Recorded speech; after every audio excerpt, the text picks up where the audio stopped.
এই দেখতে পাচ্ছ চিকেন ঘুগনি আর এখানে বিরিয়ানি। বিরিয়ানির দাম কত হয়ে গেছে? 55 টাকা। এই দেখতে পাচ্ছ। তো ওয়েলকাম গাইজ, চলে এলাম আজকে 55 টাকার বিরিয়ানি নিয়ে। আচ্ছা, 200 গ্রাম পিস চিকেনের। কোথায় আছি ভগবান জানে, আর আমি বুঝতে পারছি না। আমি ভাবছি যে কোথায় আছি। আরে ভাই, এরা কারা ভাই? এরা কারা? 55 টাকায় বিরিয়ানি? আরে ভাই, কি বিরিয়ানি হচ্ছে না কি অন্য কিছু হচ্ছে?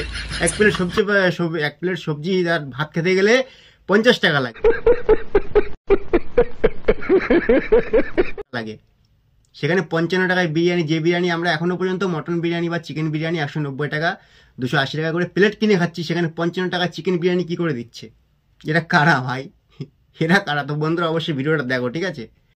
এই দেখতে পাচ্ছ চিকেন ঘুগনি আর এখানে বিরিয়ানি। বিরিয়ানির দাম কত হয়ে গেছে? 55 টাকা। এই দেখতে পাচ্ছ 55 টাকার বিরিয়ানি। মোটামুটি কেমন বিরিয়ানিটা আমি দেখবো। 55 টাকায় বিরিয়ানি, বাহ, বেশ গন্ধ তো বেশ ভালোই বাড়ছে দেখছে। বাহ, বয়স কত?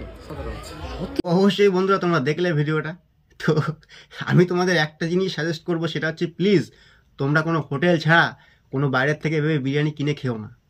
55 টাকা 50 টাকা 70 টাকা করে যে হোলসেল বিরিয়ানি বিক্রি হচ্ছে, এভাবে বিরিয়ানি খেও না। তার কারণ হচ্ছে এরা ঠিকমতো বিরিয়ানি ঠিকমতো করছে না, ঠিক আছে? ওই যে বলবে আমরা মোষের দুধ দিচ্ছি, আমরা গরুর দুধ দিচ্ছি, আমরা কেশর দিচ্ছি, এ দিচ্ছি ও দিচ্ছি, এগুলো ফালতু জিনিস, ঠিক আছে? এখন বিরিয়ানির প্রচণ্ড পরিমাণে সেন্টের মশলা বেরিয়ে গেছে। তো অবশ্যই তোমাদেরকে বলবো নিজে টেক কেয়ার।